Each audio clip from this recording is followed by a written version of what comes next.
If you are planning on getting your hair reduction done, then you have landed on the right video. I am going to be sharing my full experience, how much does it cost, the pain level, the number of sessions that I took, and whether if it's actually worth it. Hello, my name is Anjali and this is going to be your guide for laser hair reduction. So let's roll into the video. मैंने laser start किया था mid फरवरी से और मैंने सोचा था कि first I will get my under arms done because I wanted to see the results कि इफ़ इट्स एक्चुअली ट्रू कि लेज़र के बाद में हेयर रिडक्शन होता है.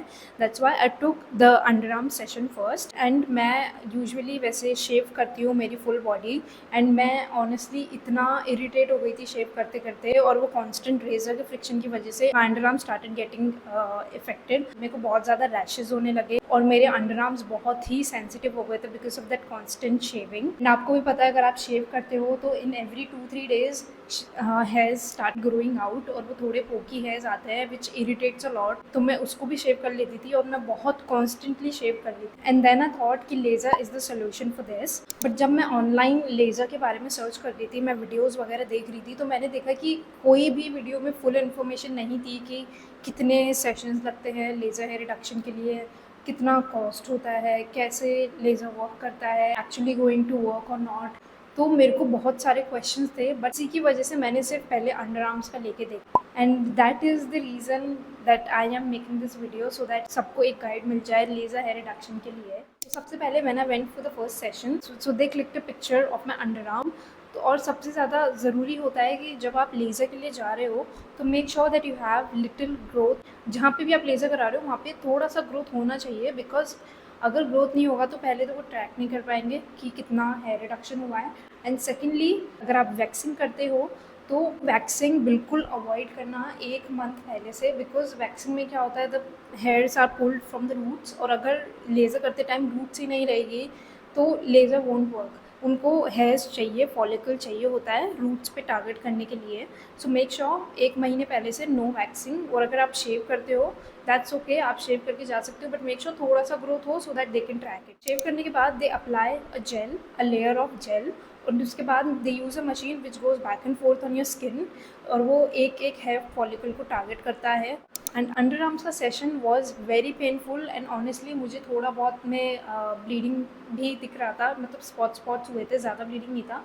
It was just minor blood spots on my skin और वो भी मुझे इसीलिए हुआ था क्योंकि my skin is very sensitive और मेरी स्किन बहुत पतली है एंड जो हेयर्स होते हैं वो थोड़े से डेंस थे, थोड़े थिक थे. इस वजह से मेरे को ब्लीडिंग हुई but there is nothing to worry about. अगर स्किन सेंसिटिव होती है तो थोड़ा सा ब्लीडिंग होता है and it is very normal. और मेरा जो पेन टॉलरेंस है वो बिल्कुल ज़ीरो है तो मुझे तो बहुत ज़्यादा पेन हुआ था. पेन की वजह से ही तो मैं वैक्सिंग नहीं कराती थी, मैं वैक्सिंग से बचती थी. मुझे बहुत दर्द होता था. अगर आपको हेयर ग्रोथ हार्ड है, आपके जो हेयर्स है वो हार्ड है तो आपको पेन होगा. अगर आपके हेयर्स कम होंगे तो आपको कम पेन होगा, ज़्यादा हेयर्स होंगे तो ज़्यादा पेन होगा. बट पेन भी इतना ही होता है कि ऐसे लगता है जैसे चींटी काट रही है and it is tolerable. Then session के बाद में उन्होंने हमें एक जेल दिया था which I use to apply 2 to 3 times a day. I used it for 2 to 3 days laser के बाद में एंड हर सेशन के बाद में वो लगाना पड़ता है. इससे क्या होता है कि जो भी आपको इरिटेशन होने वाली होती है नहीं होती है and it is a kind of precaution क्योंकि लेज़र के बाद में थोड़ी सी इरिटेट हो जाती है स्किन. हमें सोचना चाहिए कि हम उससे पहले ही उसको क्योर कर लें. इसी वजह से उन्होंने हमें वो जेल दिया था and I use to apply it.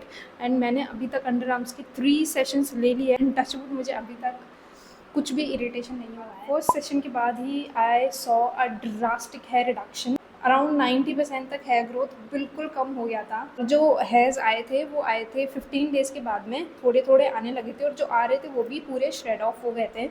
और उसके बाद में बहुत लाइट हेयर्स आए हैं जो हमारे यूजुअली जो हमारे हैंड्स पर लाइट से हेयर्स होते हैं छोटे छोटे, वैसे हेयर्स मेरे अंडर आर्म्स में आए थे. And I was so blown away with the results. My sleeveless life era has just begun and I got so impressed by the results that I booked for my bikini laser hair removal as well. And honestly bikini session था वो और भी ज़्यादा painful था, 10 times painful from the under arms. बहुत painful था. Actually it felt like that I met Yamraj for a second but it is totally worth है. Bikini में मैंने अभी तक 2 सेशंस लिए हैं और 2 सेशंस में अराउंड 80% तक हेयर रिडक्शन है. थोड़ा पेन होता है, एक्चुअली बहुत पेन होता है बट मुझे ऐसा लगता है कि लॉन्ग टर्म पीस के लिए थोड़ा सा पेन तो बेयर कर ही सकते हैं, and plus you will be sorted for the life. So now when I was getting my bikini and underarm session done, so the technician, by the way her name is Monica, she said why don't you get your whole body done, अभी तो offer भी चल रहा है. Then I was like कि ठीक है, अगर मुझे अच्छी डील दे दोगे तो I would get it done, and she gave me a pretty good deal. And उसके बाद में I took the offer and I got my full body done. और बॉडी में मैंने अभी तक 2 सेशंस ले लिए हैं. अंडर आर्म्स के 3 हो गए, फुल बॉडी के 2 सेशंस हो चुके हैं. एंड जो बॉडी पे रिडक्शन होता है वो थोड़ा कम होता है कंपैरेटिवली जो हमें रिजल्ट्स दिखता है अंडर आर्म्स में या बिकिनी में. द रीज़न बीइंग जो हमारी हेयर ग्रोथ होती है बॉडी पे वो बहुत कम होती है, बहुत फाइन होते हैं हेयर्स. इसी वजह से जो रिजल्ट्स है हमें थोड़े धीरे दिखते हैं. और जहाँ पे भी हमारी ग्रोथ हार्ड होती है, बाल हमारे को ज़्यादा होते हैं या फिर थिक होते हैं हेयर्स, वहाँ पर जो हमें रिजल्ट्स दिखते हैं वो बहुत जल्दी दिखते हैं. जैसे कि अंडर आर्म्स में हुआ था. अंडर आर्म्स में मुझे फर्स्ट सेशन में ही 90% तक हेयर रिडक्शन दिख गया था. बट ये चीज़ आपको फुल बॉडी में नहीं होएगी बिकॉज बॉडी के हेयर्स बहुत थिन होते हैं. बट अगर आपको थिक हेयर्स है बॉडी पे भी तो वो आपको जल्दी रिजल्ट्स दिखाएंगे. इसीलिए बॉडी में जो है रिडक्शन होने में टाइम लगेगा कंपेरेटिवली जो हमें अंडर आर्म्स और बिकिनी में लगेगा. So now let's break down the cost. How much did it cost me? तो सबसे पहले जब मैंने अंडर आर्म्स का सेशन लिया था it costed me 6,000 rupees for 12 session. And उसके बाद में मैंने बिकिनी एरिया लिया था तो बिकिनी का भी it was 6,000 rupees for 5 session. And उसके बाद में मैंने फुल बॉडी लिया था तो फुल बॉडी का शी वॉज टेलिंग मी कि 30,000 में आपका फुल बॉडी आपको मिल जाएगा. उसी में उन्होंने जो मैंने 6,000 दिया था बिकिनी का वो भी इंक्लूड कर दिया था. तो मुझे फुल बॉडी के अराउंड 7 सेशन मिले हैं और अंडर आर्म्स के उसमें इंक्लूड नहीं हो पाया था क्योंकि वो मैंने बहुत पहले पेमेंट कर दिया था, वो उन्होंने इंक्लूड नहीं किया था. तो बॉडी के फुल बॉडी के 30,000 rupees for 7 session, under arms के 6,000 rupees for 12 session. So in total 36,000 rupees मेरे लगे हैं अभी तक. एंड अभी मुझे नहीं पता है कि मुझे कितने सेशंस चाहिए होंगे फुल ग्रोथ हटाने के लिए. अभी तक मैंने जैसे मैंने बताया 3 मैंने अंडर आर्म्स के लिए, 2 मैंने फुल बॉडी के लिए हैं. And I will make a separate video कि मुझे फुल रिडक्शन में कितने लगे हैं. ऑन एन एवरेज वैसे वो बोलते हैं कि 6 to 8 सेशन तक लगता है पूरा ग्रोथ आने के लिए. तो लेट्स सी कि मुझे कितना लगेगा. And I will make a separate video कि पूरा एक्सप्लेन करके कि मुझे कितना लगेगा. और हाँ, फुल बॉडी में फेस भी इंक्लूडेड होता है. वैसे फेस पर रिजल्ट्स ज़्यादा नहीं दिखता है बिकॉज हमारे हेयर्स बहुत बहुत लाइट होते हैं तो रिजल्ट्स ना के बराबर ही दिखेगा. वैसे तो नहीं दिखेगा बट अगर आपको थोड़े डेंस है थोड़े थिक हेयर है तो आप तब करवा सकते हो. और आप चाहो तो आप जैसे साइड लॉक्स करवा सकते हो, अपर लिप, चिन, ये एरियाज़ आप कवर करवा सकते हो अगर आपको वहाँ पे हेयर्स हैं.